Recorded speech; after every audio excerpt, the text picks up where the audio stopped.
What up, Long Beach? It's JJ. Welcome back to another weekly recap of the top Long Beach sports stories as part of the 562.org's partnership with Long Beach Post.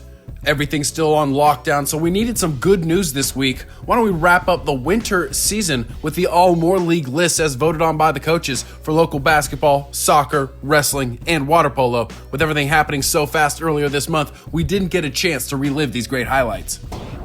In Moore League boys basketball, everybody had a little bit of something cooking. Long Beach Poly and Milliken fought for the league title and ended up sharing it when the Jackrabbits beat the Rams in the regular season finale on the road. Compton and Lakewood provided the upset wins over Poly in late January to create the tie at the top. And even mid-table teams like Wilson were able to provide some memorable highlights with marquee wins at home.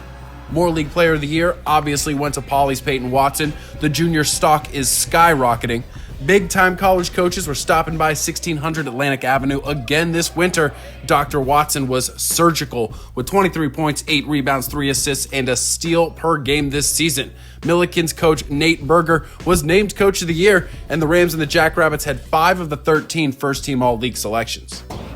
We moved to the pitch where Moore League girls soccer started and ended with the Milliken Rams. They ended up winning their first back-to-back league titles since 1985-86, played Wilson and Long Beach Poly at home on the bumpy pitch in December, ended up winning both games. The deciding goals in those games coming from co-offensive player of the year, Alyssa Reyes, and co-midfielder of the year, Azalea Salazar. Highlights of the year, though, came from the other co-offensive player of the year, Poly's Anaya Cutler. She helped the Jackrabbits play Milliken to a draw at home to make things very interesting. And then on the road at Wilson, one of the most dramatic closes to a season ever, Cutler gives the Jackrabbits the lead in the 22nd minute at Wilson off an incredible header from Morgan King's corner. Wilson would go up 2-1, but Cutler converted a miscue at the hour mark to tie it and then scored the game winner at the death for a league-changing hat trick against her rivals. The Jackrabbits then went on to reach the Division I quarterfinals in the CIF playoffs,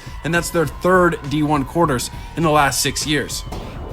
On the boys' side, it was a roller coaster season to be sure. As sports bettors say, it was a stay-away league.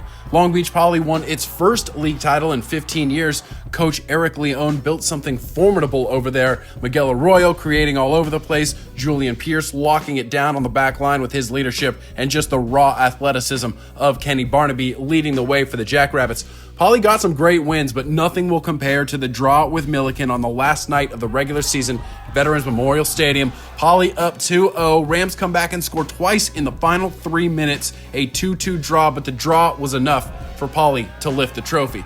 Arroyo and Cabrillo's senior Eduardo Mosqueda shared the MVP honors, while Barnaby was named Offensive Player of the Year and Milliken's Caleb Snukor was named Defensive Player of the Year. For the final superlative, it's flyboy Matt Sutphin, who was the Goalkeeper of the Year, and he can put that award right next to his pilot license. The Rams keeper helped Milliken get a playoff win in the postseason to help cap Rod Pekovich's last year with some positivity. The local soccer stalwart had been the one and only coach for the Rams after starting the program more than 30 years ago.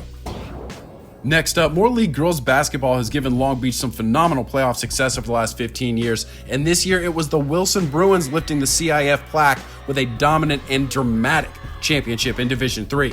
In league play, it was once again a Poly party. The Jackrabbits went undefeated again while outscoring their opponents 893 to 324. Jackrabbits junior Lily Bugs had a breakout season and was named Player of the Year after averaging over 11 points, 8 rebounds, 3 steals, and 2 assists per game. Wilson's Aaron Carey was named Moore League Coach of the Year after leading the Bruins to their first CIF championship in 20 years. Poly and Wilson made up more than half of the all-Moore League first team. Poly also got a marquee victory in the CIF state playoffs when they upset Mater Dei on the road. Love seeing a Long Beach team beat an OC private school team, and it's extra special when it's the green and the gold knocking off the red and the white. Thanks for having us.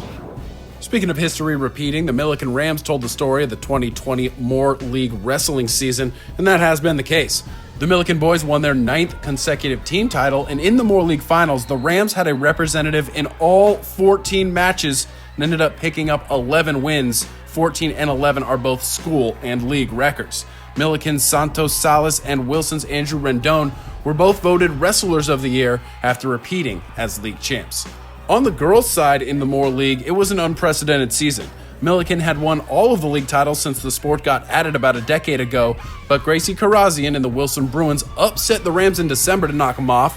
However, Polly then upset the Bruins in January to create a three-way tie atop the league standings.